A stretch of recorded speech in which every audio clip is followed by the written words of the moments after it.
Era una tarde quieta como tantas otras, y sin embargo algo en el aire olía distinto, como si el mundo contuviera el aliento. Emilia, viuda desde hacía 2 inviernos, estaba recogiendo ropa del tendedero cuando lo vio. No venía a caballo, venía a pie, alto, cubierto de sangre seca, con el rostro firme y los ojos negros como la tormenta. Pero lo que más impresionaba no era su aspecto salvaje ni la herida en su costado, sino el bebé que sostenía contra el pecho, envuelto en una manta vieja que aún olía a humo. No dijo una palabra. Ni siquiera pidió ayuda. Solo se paró frente a su porche con el niño temblando en brazos, como si sus piernas ya no pudieran avanzar pero su alma tampoco permitiera caer. Emilia se quedó inmóvil. Recordó demasiadas cosas a la vez: la muerte de su propio hijo, el llanto vacío de su pecho seco, las noches en las que había soñado con tener algo a quien cantar. Y ahora, ese hombre desconocido la miraba con una mezcla de súplica y orgullo, como si fuera incapaz de rogar pero también de rendirse. ¿Está vivo?, preguntó ella, acercándose lentamente. El lakota asintió. ¿Su madre? Él negó con los ojos clavados en el suelo. ¿Tiene leche?, fue todo lo que dijo con una voz baja que parecía desgarrada. Emilia no respondió. Solo abrió la puerta. Él no se movió. No es para mí, aclaró con los labios endurecidos. Es para él. Lleva días sin probar nada. Emilia extendió los brazos. Tomó al bebé con una delicadeza que no sabía que le quedaba, sintiendo cómo el pequeño se aferraba a su pecho como si lo reconociera. Sin mirar al hombre, entró con él en brazos. No fue caridad. Fue instinto. Fue una herida que encontraba otra. Minutos después, él entró en silencio. No tocó nada, no se sentó. Solo observó desde la puerta cómo ella amamantaba al niño sin decir palabra. El bebé suspiró contra su piel como si acabara de llegar a casa, y ella, que había olvidado lo que era dar vida, lloró sin sollozos. ¿Cómo se llama?, preguntó.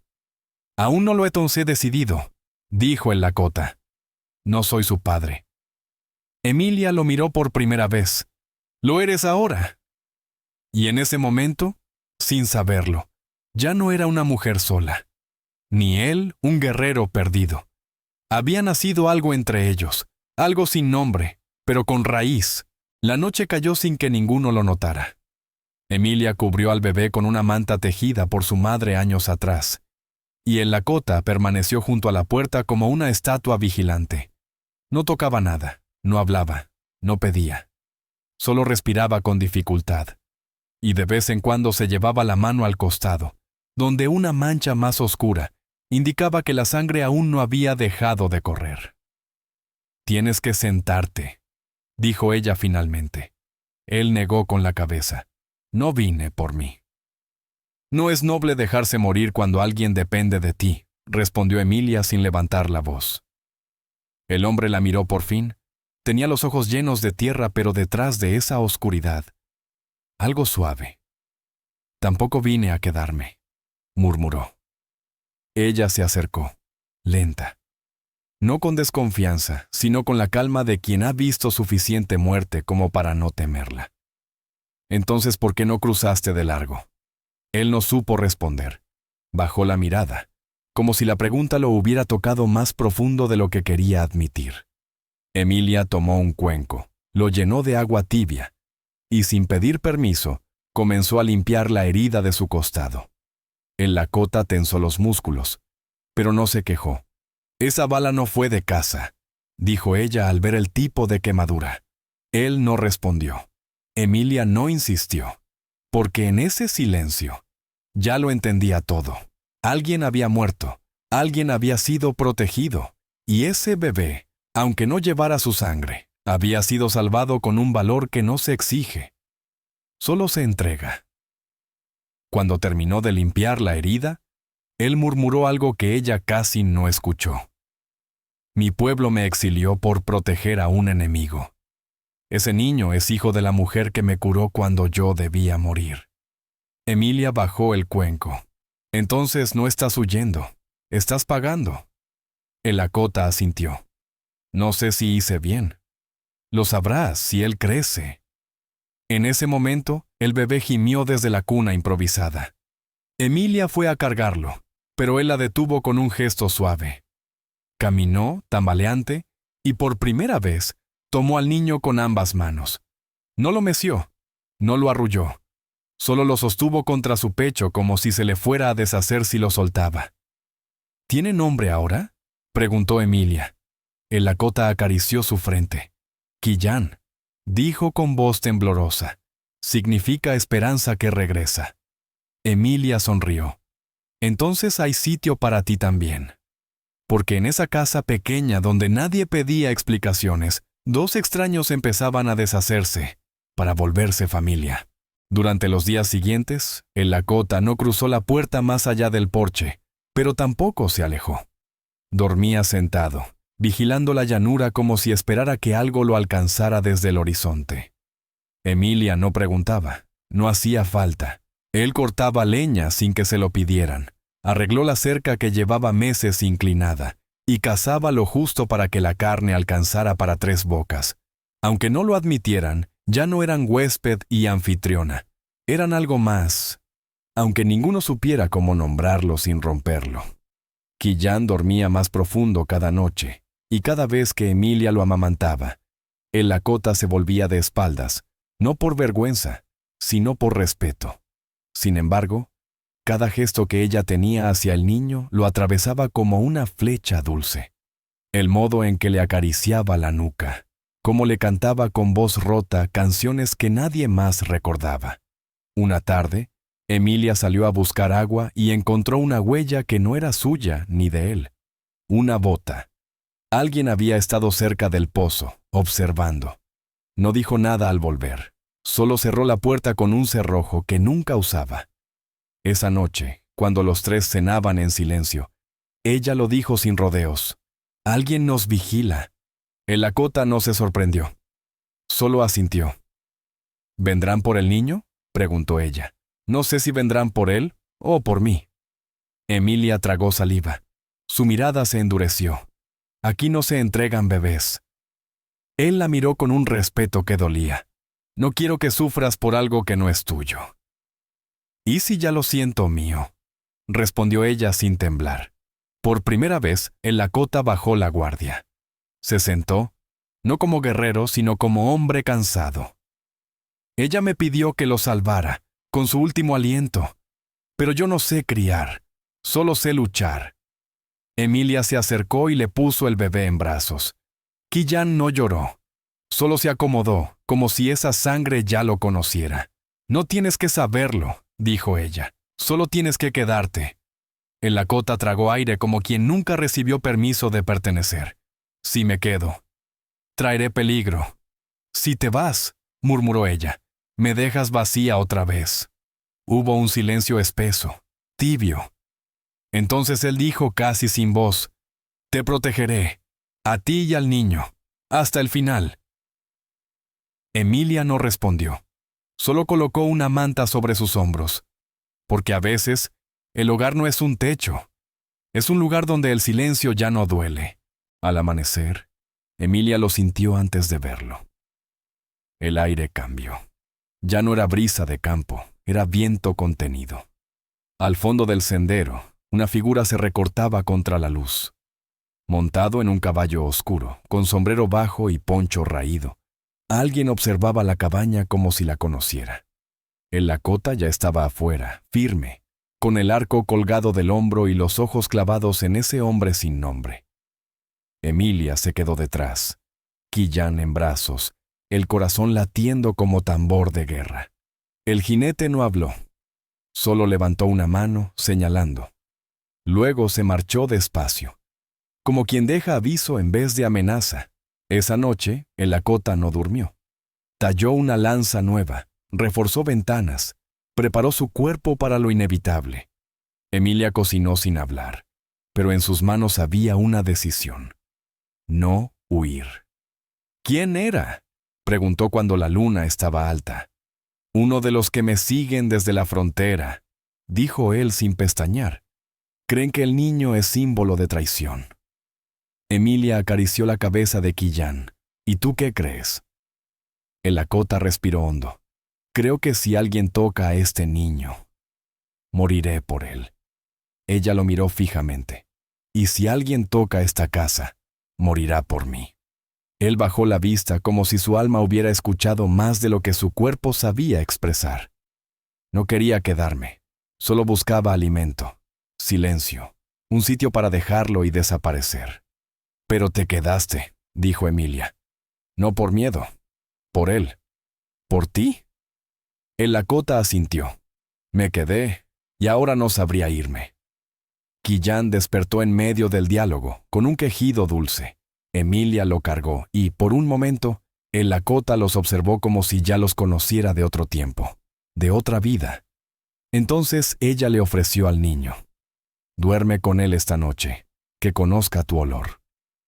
El Lakota recibió al bebé con manos firmes pero temblorosas. Quillán se acurrucó sin protestar, como si lo entendiera. Emilia se recostó junto a ellos, sin miedo, sin distancia. Por primera vez, el Lakota se permitió cerrar los ojos sin mirar la puerta, porque en ese cuarto humilde, entre paredes de barro y techo torcido, había algo que ningún enemigo podía arrebatar sin luchar contra el alma misma. Una familia que no se formó por sangre, sino por decisión. Afuera, el viento soplaba distinto. La guerra se acercaba, pero dentro, el amor ya tenía trincheras. El disparo se escuchó al amanecer. No fue una advertencia, fue una señal. El Lakota ya estaba de pie, con el bebé en brazos y los ojos más despiertos que nunca. Emilia corrió a cerrar las contraventanas mientras el humo se alzaba en el horizonte. La cabaña del viejo Rojas ardía. No era coincidencia, era mensaje. «Vienen por nosotros», murmuró ella con los labios apretados. «Vienen por él», corrigió el Lakota. «Y por lo que este lugar significa». Emilia lo miró con una claridad brutal. «Entonces no les vamos a dar nada». No huyeron. No prepararon maletas, solo afilaron la decisión de quedarse. El Lakota ocultó a Quillán en un hueco bajo el suelo cubierto de mantas y trigo seco. Emilia colocó junto a él una flor seca de lavanda, para que sepa que lo esperaremos. El primer hombre llegó al mediodía. No era el del caballo. Era otro, más joven, con rostro marcado y palabras vacías. Nos entregan al niño y esto termina. El Lakota no contestó, solo apuntó con el arco. El intruso no esperaba que un solo hombre defendiera tanto con tan poco. Retrocedió, pero prometió volver. Emilia, con el corazón temblando pero los pies firmes, se mantuvo en la entrada. No llevaba armas, solo su sombra recortada en la luz del mediodía. «Aquí no hay huérfanos», gritó. «Aquí todos tienen madre». La frase voló por el aire como una declaración de guerra. El segundo ataque fue más cobarde.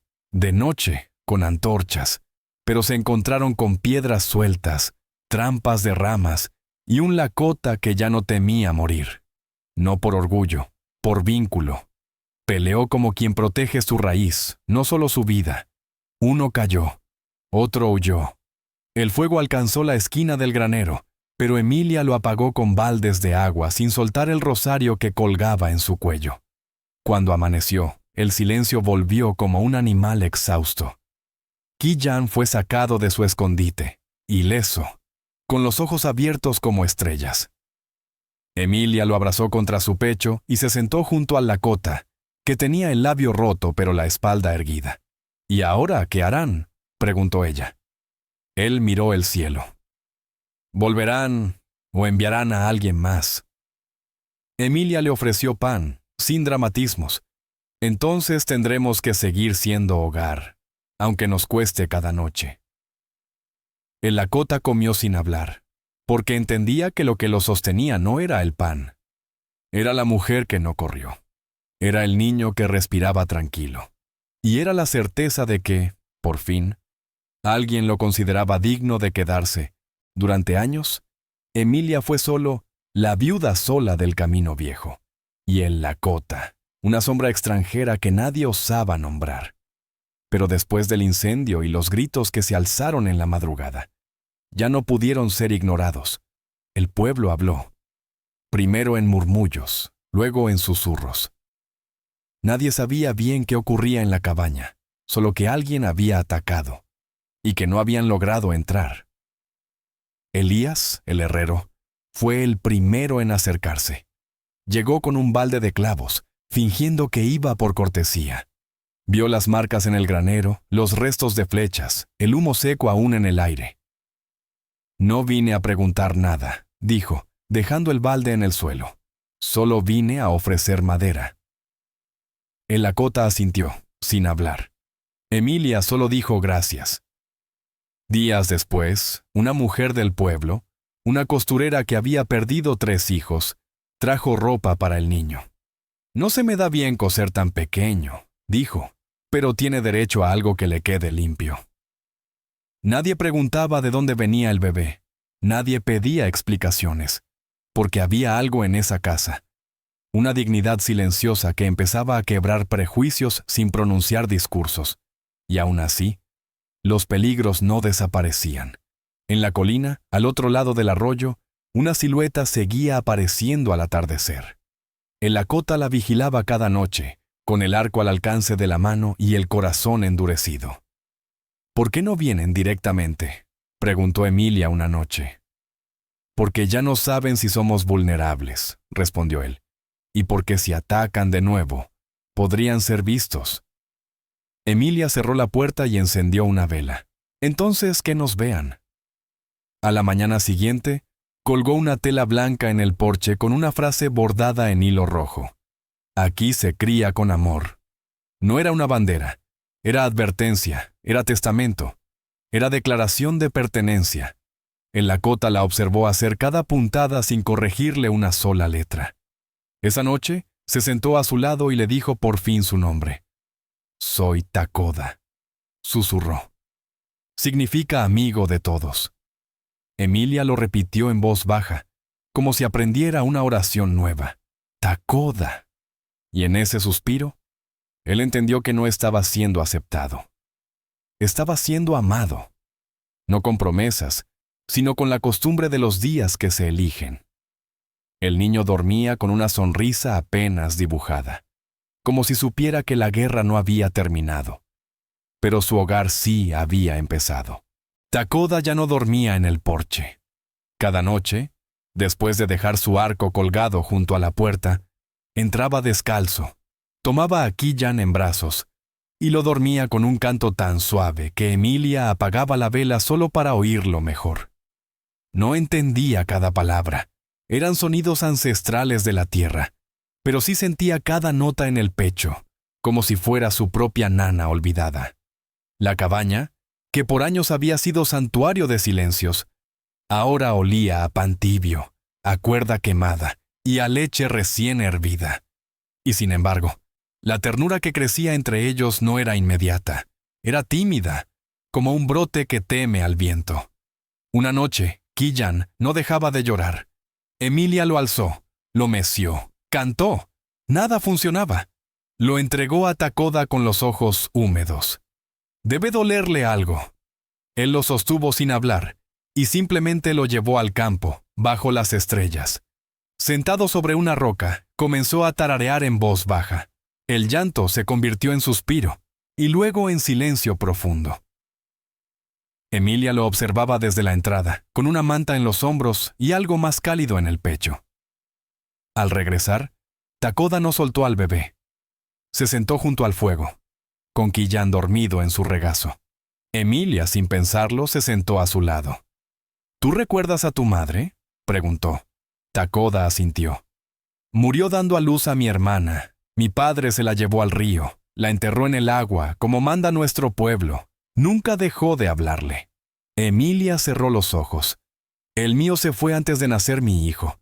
No lo enterré, solo lo borré. El fuego crujió entre ellos. 2 dolores distintos, 2 ausencias que se reconocían como espejo. ¿Y al niño que perdiste?, preguntó él con cuidado. Emilia lo miró. Lo tuve en mis brazos 3 días. Luego la fiebre lo apagó.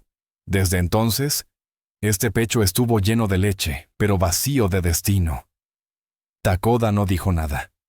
Solo acercó a Quillán, aún dormido, y lo colocó suavemente sobre el pecho de Emilia. «Entonces haz que se quede», dijo. Emilia tembló, no por el peso, sino por el significado, por el permiso, por la entrega. Quillán se acomodó sin protestar. Su pequeño cuerpo reconocía ese calor, y ella también. En ese instante, entre humo y brasas, Emilia apoyó la cabeza en el hombro de Takoda, no como mujer herida, sino como madre que ya no carga sola. Y él no se movió, porque había descubierto que el lugar más seguro era donde nadie huye de la ternura. La mañana empezó como cualquier otra: pan caliente, ropa secándose al sol, y Quillán jugando con una cuchara de madera mientras Emilia lo vigilaba desde el umbral. Takoda reparaba el techo, silbando sin darse cuenta, como quien al fin se permite imaginar el futuro. Pero la quietud se quebró al mediodía. Un carruaje polvoriento se detuvo frente a la casa, levantando una nube que parecía traer consigo el peso de todo lo no dicho. Una mujer bajó, joven, elegante, con los labios apretados y una mirada de acero. Emilia supo de inmediato. No era comerciante, ni amiga, ni perdida. Era pasado, y venía a buscar. «Estoy buscando a un niño», dijo con voz firme. «Su madre murió cruzando la frontera. Se llamaba Ivana, era mi hermana». Takoda bajó del techo sin decir palabra. Emilia se adelantó con Quillán aún en brazos. «¿Por qué no vino antes?», preguntó. La mujer no titubeó. «Porque no supe que existía hasta que alguien me envió una carta, diciendo que un Lakota lo había tomado como suyo». Takoda no se inmutó, solo caminó hasta ella y la miró a los ojos. «Lo salvé», dijo. «No porque fuera mío, sino porque nadie más lo hizo». La mujer lo estudió con dureza. «¿Y ahora qué? ¿Piensas quedártelo?». Emilia se adelantó. «No pensamos nada, lo criamos». «¿Ambos?». Emilia asintió.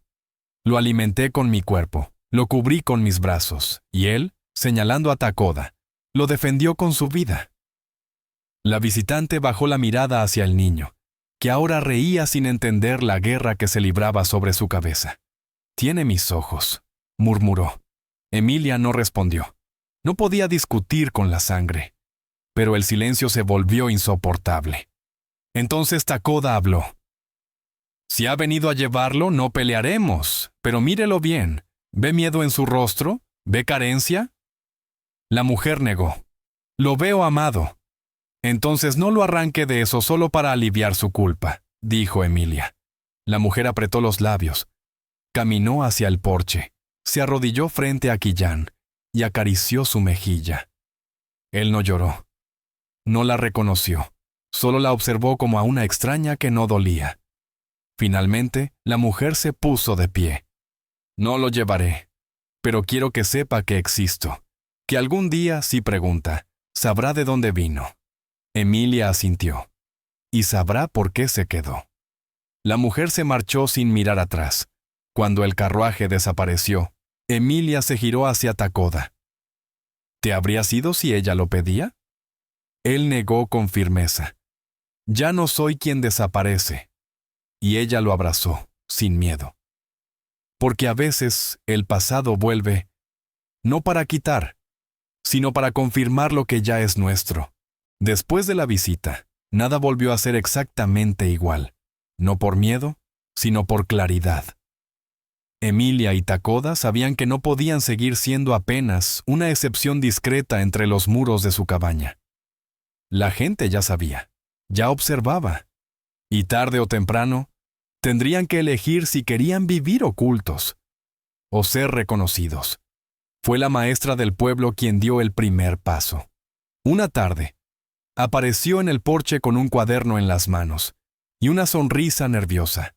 «Si el niño va a quedarse, debería aprender a escribir su nombre». Emilia se quebró un poco por dentro. No lloró, pero tuvo que apoyar la mano en el marco de la puerta para no caer. «¿Puede empezar mañana?», preguntó.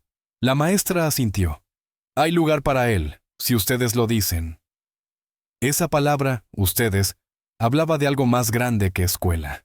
Hablaba de pertenencia, de familia, de ser vistos. El domingo siguiente, Emilia y Takoda llegaron con Kiyan al pequeño templo de madera. Nadie los invitó, nadie los detuvo.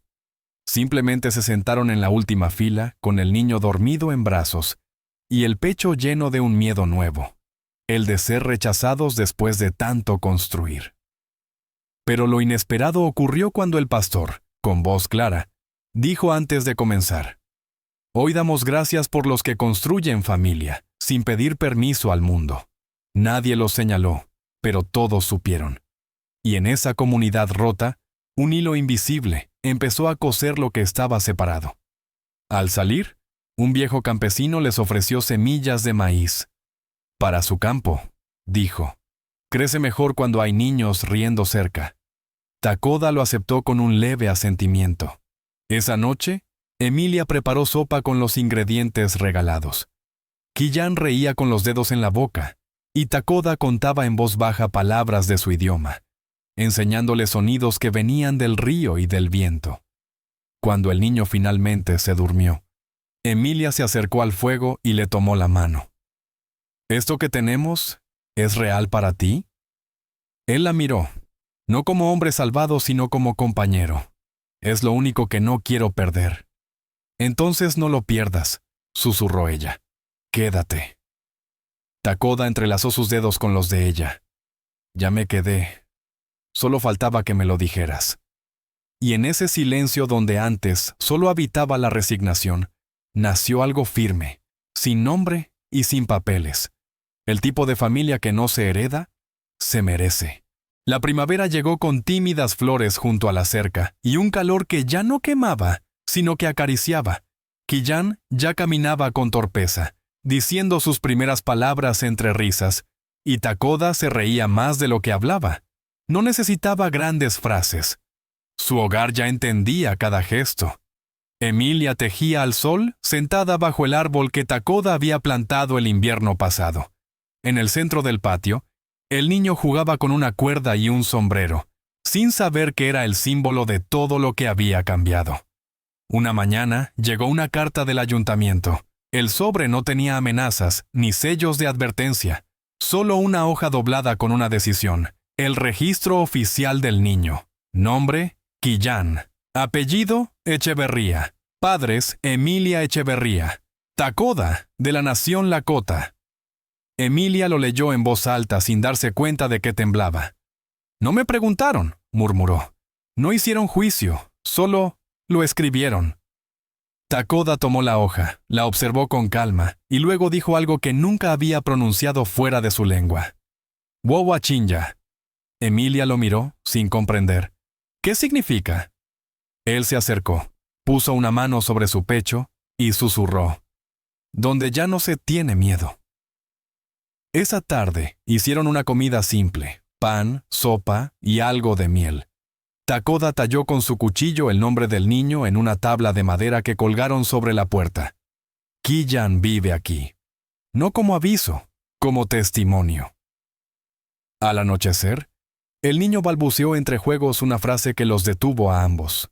Señaló a Emilia, luego a Takoda, y dijo sin titubeo, «Mamá, papá». No lo había hecho antes. Siempre había usado gestos, sonidos dulces, pequeñas repeticiones. Pero ahora, las palabras cayeron como bendición. Emilia se llevó las manos a la boca. Takoda parpadeó una vez, y luego cerró los ojos. Como si todo lo que había perdido ahora se condensara en ese momento. El niño los abrazó a ambos sin entender por qué lloraban. Solo supo que ese abrazo era distinto. Tenía raíz. Esa noche los tres durmieron en el mismo cuarto, no por miedo sino por amor, por elección. Y antes de apagar la vela, Emilia susurró al aire, sin mirar a nadie. Gracias por no tocar la puerta aquel día. Si hubieras pedido permiso, quizá habría dicho que no. Takoda la miró en la penumbra. Tú fuiste la única que nunca me cerró nada. Afuera, el viento seguía soplando. Pero adentro ya no había guerra, solo una historia escrita sin tinta, pero imposible de borrar.